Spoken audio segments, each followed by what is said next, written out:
Montana lawmakers and Governor Greg Gianforte say wolves threaten the agriculture and hunting industries and passed sweeping changes in Montana game laws during the last legislative session. The new rules, laid out in clear terms to the State Fish and Game Commission, makes killing park wolves much easier and much more likely.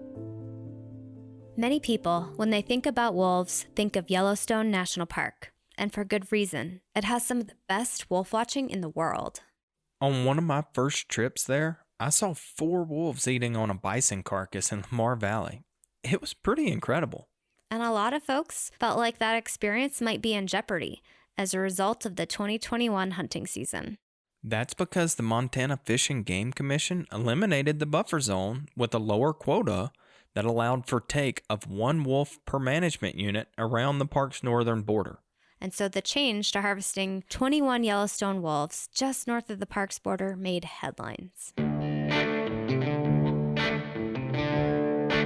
Today, we're bringing you along as we explore wolves in and around Yellowstone National Park. We'll look at how wolves are managed differently depending on where they are on a map and what that really means for communities around the park.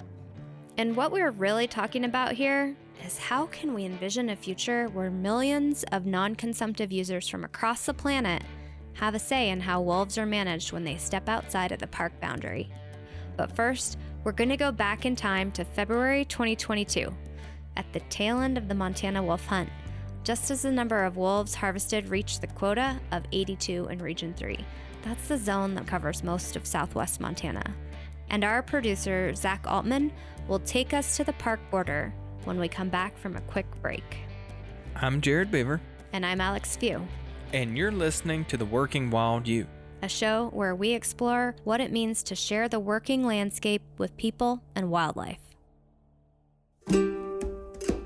Hey, Working Wild You listeners. We think you'll like another show from the Western Landowners Alliance, the On Land Podcast, a show that features thoughtful conversations with people who are living and working on the land and shaping the future of stewardship in the American West. The On Land Podcast is the audio companion of On Land, the magazine of the Western Landowners Alliance. Check it out at onland.westernlandowners.org and listen wherever you get your podcasts. So, where are we standing right now? We are right on the border of Yellowstone Park, inside Yellowstone Park. So, this is the location of like the last known wolf that was taken in this area? That I know of, yeah. And that was just last week. So I am standing on the northern boundary of Yellowstone National Park with Ralph Johnson. He is an outfitter and guide based in a little historic mining community right outside of Gardner, which is a gateway community to the park. We operate a outfitting business right out of our place in Jardine, and we do summer horseback rides, summer pack trips into the Absaroka Beartooth Wilderness, hunting trips for elk and mule deer, both in the wilderness and in the general season. It's still winter, and the winds have blown a lot of the snow out of the valley, but it is still pretty darn cold out. Looking up, you can see the jagged peaks of the Absaroka Mountains looming above us. Where we're standing today, this place right on the edge of Yellowstone, this place is a bit infamous right now. This rolling valley, dotted with sagebrush and boulders, right here by the glaciers 10,000 years ago, this is where hunters have been harvesting a lot of wolves this season. That was a big change from previous seasons, when hunt units bordering the park had a limited quota when it came to wolves. Most recently, it was 1 wolf per hunt unit. As we've discussed in earlier episodes, the total harvest of wolves didn't change much in the 2021-2022 season, but where in the state those wolves were taken certainly did change. Let's look at Region 3, which encompasses southwest Montana. Out of the 85 wolves harvested there, 60 of those were filled along the border of Yellowstone. So Ralph, why do you think there's so much wolf activity in this area? Because we got a couple different migrations of elk. We have elk migrating from there, behind Electric, they come over, like from Swan Lake Flats in the park. They come that way, and then we have a herd coming from Lake the Lamar and Blacktail comes through my part of the country up in Jardine. So there's usually a pack of wolves in probably pretty much every drainage. So we asked Abby Nelson about this too. Abby has been working with wolves for over 18 years in the Greater Yellowstone, most recently as a wolf management specialist for Montana Fish, Wildlife, and Parks. Typically, we see wolves set up their territories around elk-dense habitat. You know, in Paradise Valley, for example, elk are down low on private land all throughout the winter. So if you want to begin to understand wolves in the Greater Yellowstone, follow their food. And around here, elk is what's on the menu. Most elk herds migrate to lower elevation private lands in the winter. That's because the forage is better there and there's usually less snow in the valleys. As we've discussed in episode 2, that's where the best land is, that's where the people are, that's where the private land is. And that is confirmed by science. According to research by ecologist Arthur Middleton, elk herds spend up to 80% of their time on private lands outside the park. So it's no surprise that wolves follow the elk as they migrated to lower elevations outside the park, and then they were harvested as they crossed the northern border. That is, since the hunt quota has been removed. So again, we're talking about the 2021-22 season. And what we thought we had was a compromise. That's Doug Smith, lead for the Yellowstone Wolf Project. And so given that mismatch between our policies and missions, visitor enjoyment and protection of nature, and the state's, we had a pretty good deal for 10 years. That's gone. That's hard to stomach. The compromise Doug is referring to was the formation of the limited wolf quotas bordering the park, and the decision by the Montana Fish and Game Commission to remove this zone just before the 2021-22 wolf hunt season garnered international headlines and serious economic concerns for the gateway communities, like the town of Gardner. And when we come back, we'll tackle another layer of this onion, the gateway communities who depend largely on tourists coming to view wildlife.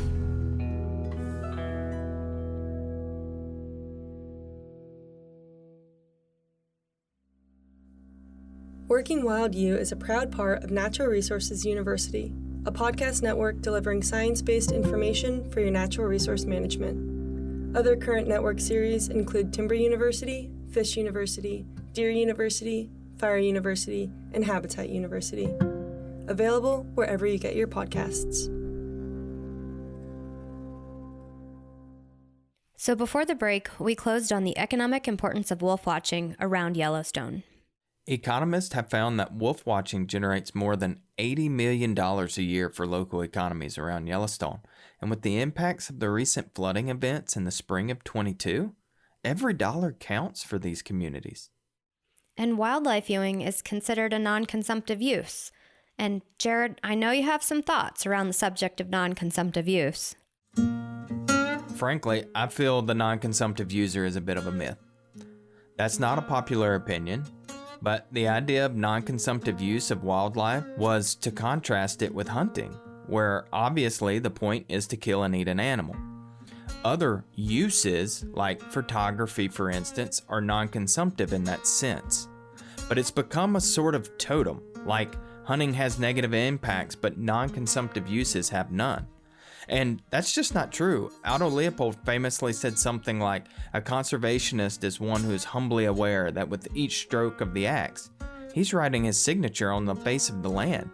And in this case, the metaphorical axe can be as little as too many footsteps in one place.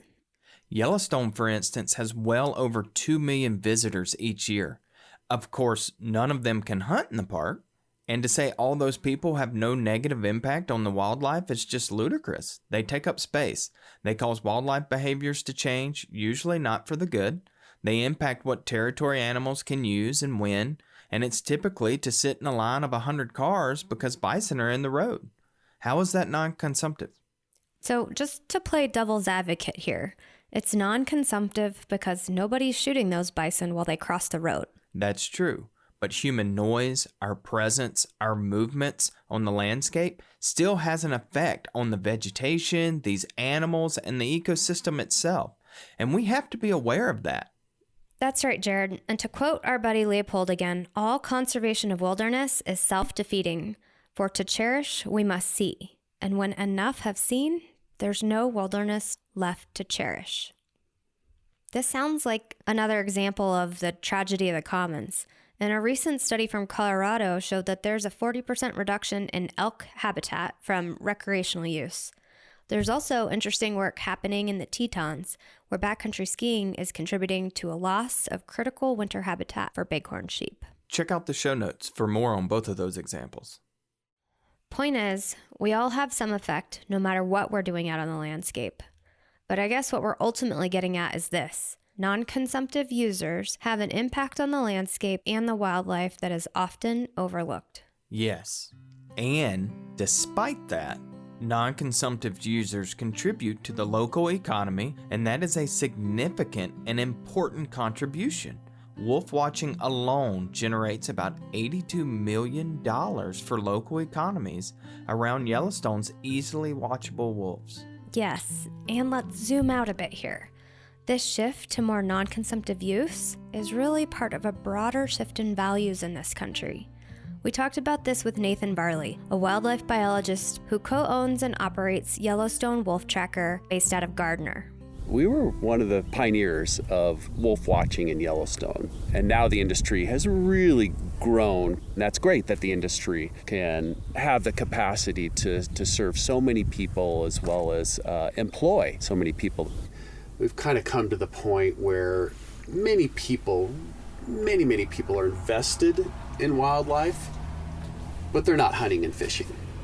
It's just the vast majority of people want to be involved with wildlife decisions, care deeply about these animals, but not from the standpoint of wanting to hunt or fish. Nathan has been highly engaged in wildlife management issues for years. As a member of the Gardner business community, he's also been an active voice in establishing a quota for wolves along the northern boundary. I think it was our industry that got to the commissioners that ultimately helped decide that there would be limited quotas around Yellowstone. We actually took them wolf watching, and they were stunned to see hundreds of people in Lamar Valley watching wolves. Like, this is a real thing. And while non-consumptive use, such as wildlife viewing, hiking, and other recreation, generates serious income, there's currently no way to capture any of that money for wildlife conservation. Meanwhile, license sales and federal taxes on guns, ammunition, and fishing equipment are funding 60% of state wildlife conservation efforts. And this doesn't include the conservation practices being implemented by landowners across the West. So if non-consumptive users want to have a seat at the table in how wildlife is managed outside national parks, there needs to be a way to capture some of the value generated by wildlife watching and other recreation as well. I think we need to come up with an entirely new model that can still have some of the tenets of the North American model of wildlife management, but account for humans that are interested in wildlife in a non-consumptive way. And so one way that people have talked about is a backpack tax.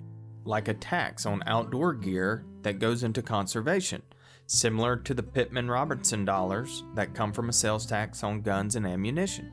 There's also talk of a wildlife conservation fee that could be added at the park entrance to help fund wildlife management and conservation outside the park, recognizing that wildlife don't know park boundaries. There was a recent paper that came out of Wyoming's law school where they identified that a $10 addition to the park entrance fee would result in $13 million of additional revenue for wildlife conservation. But some folks see this as a slippery slope. There's also the need to make nature more accessible to all. At some point, when you start adding fees and taxes to things, that can add up pretty quick and could impact who can actually access the outdoors in places like Yellowstone. When you look at how much people actually spend when they come to Yellowstone, an extra $10 doesn't seem to be much of a tipping point. And this hits on something that keeps coming up this season. What if the economic benefits of wildlife viewing could be shared with people who bear some of the cost of having these wildlife on the landscape or on their property? And Nathan Varley shared some of his ideas about this during our conversation. can we have the great benefits, say, of an ecotourism model that's really working, confer to a lot more of the community that's affected by those animals? And that's what we're not getting right now, right? Like there's compensation for lost livestock, but can they regularly share in the benefits of living with wolves through a mechanism where some of our tourist dollars can actually help them with habitat enhancements, proactive measures to prevent depredation? That mechanism, it seems like to me a really easy one to get to if we just try. But all that we've covered today around the border of Yellowstone, it really represents a border between two very different views of the natural world and our place in it. Coming up, we're going wolf watching to explore the difference between preservation and conservation and why it matters.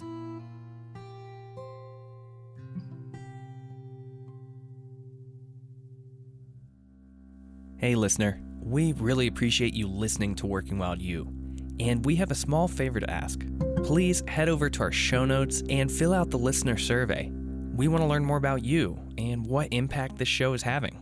Your feedback will inform how we make the show in the future and help us obtain funding so we can continue this important work. Thank you. Now back to the show.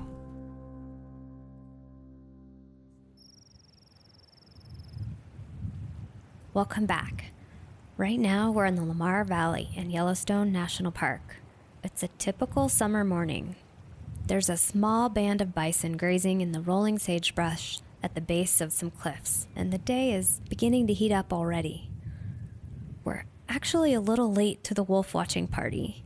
People who are serious about wolf watching are usually in position with spotting scopes and telephoto lenses before sunrise. And even though we're a little late, you can still feel the energy in the crowd. I'm excited to see what the day brings.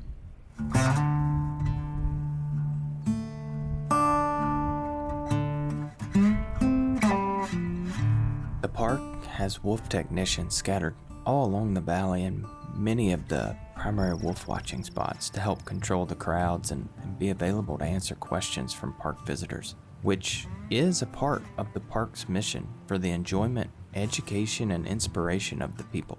We were fortunate enough to catch up with Taylor, a biological science technician for the Yellowstone Wolf Project, who you heard from earlier this season. Basically, I'm tracking out the beta male of this pack. He fathers a majority of the pups. 1048M. He is 7 years old. And the beeping we're hearing is Taylor's telemetry unit. Remember those old TV antennas that used to be on everyone's homes? It looks like a handheld version of one of those. The significant beep that we can hear, he's moving. This is a good signal, so this means line of sight. He should be in view for us. Wow. Right towards this big rock here. Okay, yeah. So, should be traveling.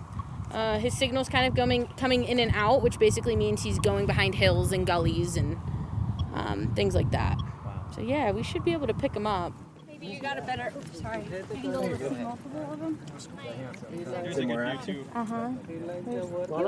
3. I only see 1. That's it. Let's do it. Do you want to look? Sure, yeah. Let me try this way here. Oh, nice. Oh, the wolf den is just out of sight. Wow, that's cool. Do you see him? No. Well, it went to the top, Maybe. in between those two big boulders, and they all just started popping. Yeah. And then it went right Did he back move? down. He's gone now. There's that little hill, and he was popping out over that little hill. Right in between those two big rocks. The round tree, there's a hole. That's where they've been since 2 days. Oh, There are okay. three or four cubs and wolves. Gotcha. So, Jared, we both live pretty close to the park, and it's a huge area on the map, but it feels really different from the public and private lands that surround it, kind of like an island somehow. In some ways, it kind of is an island, right? Yellowstone, like all national parks, has this dual mandate for preservation and visitor enjoyment. That's a completely different mission from the other federal lands that surround it, let alone the state and private lands. I believe deeply in the Park Service mission because we're the only land-based agency in the country that has preservation as a mission. Outside the park, wildlife is managed toward a different goal. Federal land beyond the park has a conservation mission, and conservation was defined by the first head of the U.S. Forest Service, Gifford Pinchot, as the wise use of the earth and its resources for the lasting good of humankind. I mean, conservation and preservation are both worthy goals for kind of how people oversee management in the environment. One means no use, the other means wise use. And they're both great and appropriate. So let's tie this back to wolves.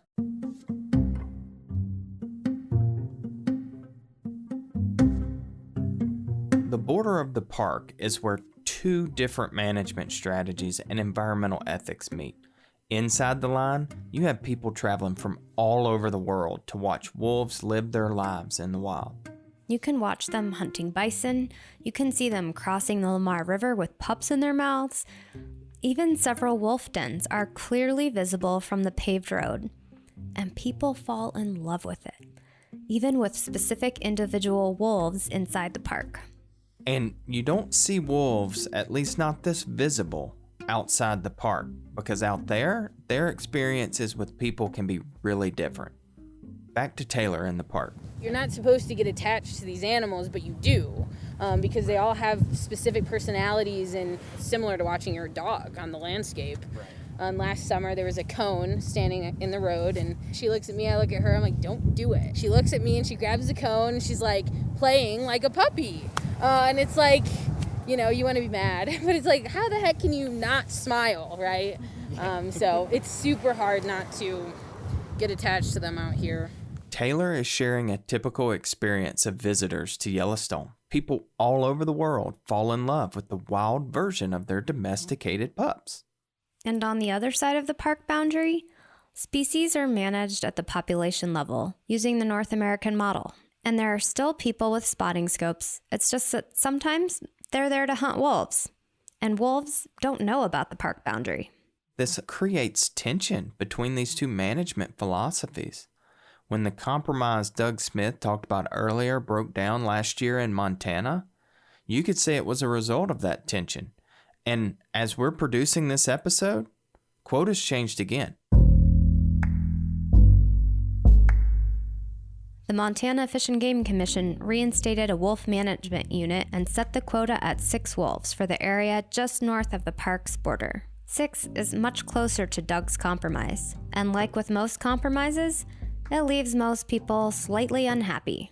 Many people who come to Yellowstone to watch wolves would like wolf hunting banned entirely. Others say a border zone quota of any kind is unnecessary because wolves are managed through hunting statewide. This border zone story is much bigger than wolves, though. This is a microcosm of cultural differences and the widening divide between the rural and urban public. On one side, you have the preservation model, where humans and nature are considered separate from one another. But on the other, you have the North American model of wildlife conservation. We asked Doug about these dueling perspectives. The way our country works is you kind of have a checkerboard of management activity. So I think that kind of mixture, mosaic, if you will, has worked really well for management of resources in this country. And it's hard because almost all the national parks, their boundaries aren't drawn perfectly along ecosystem lines. There's another important perspective on this idea of preservation versus conservation, one that applied before the invention of those concepts in the late 19th century America. Native people had been living in the Yellowstone region with wolves for millennia before it became a national park. Eagle Chief, a tribal elder of the Northern Arapaho, talked about what this relationship means to his people at Yellowstone's 150th anniversary celebration in May 2022. The way that they used this area was their pharmacy and was a place of kind of like what I might say their refrigerator. This is where they captured and harvested a lot of their game meat, although they roamed many, many areas, many places, many times. But this particular area, there are people held in high esteem. This kind of sanctity, though, it can be tough to understand for people who grew up in the conservation-preservation duality.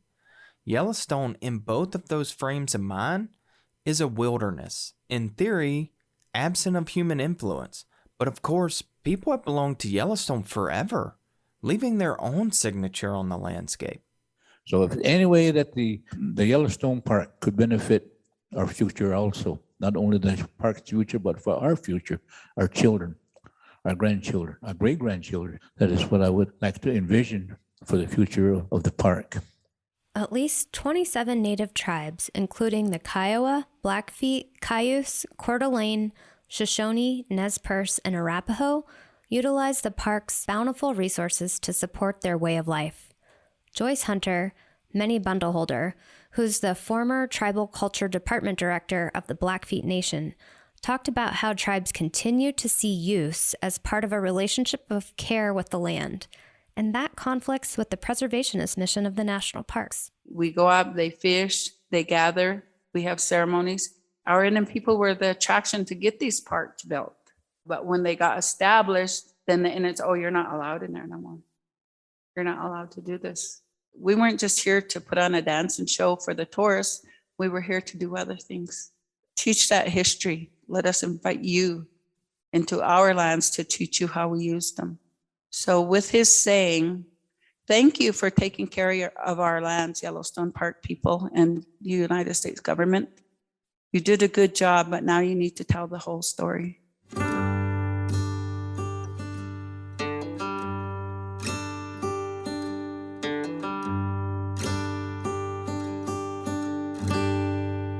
Joyce Hunter is part of a growing call to allow tribal members to resume traditional land stewardship practices, including use, in national parks and other federal areas of their former territories. Finding a sort of third way, outside of the preservation-conservation conflict, together with Native peoples, might just be our best way forward. Agreed, and I think that's a good note to close on. In our next episode, we'll dive more into what it means when wolves disperse in the modern West, leaving parks and protected areas behind and interfacing with a human working lands matrix, the working wild. Working Wild U is a production of Montana State University Extension and Western Landowners Alliance, with support from the Arthur M. Blank Family Foundation, Western SARE, and you, our listeners. Today's episode was directed and edited by Zach Altman and produced by Matthew Collins, Zach Altman, Alex Few, Jared Beaver, and Abby Nelson. Our hosts are Jared Beaver and Alex Few. Louis Wirtz is our executive producer. Music is from Artlist and Blue Dot Sessions. Special thanks to Nathan Varley, Eagle Chief, Joyce Hunter, Doug Smith, Taylor Bland, Abby Nelson, and Ralph Johnson. Thank you, and we'll see you next time.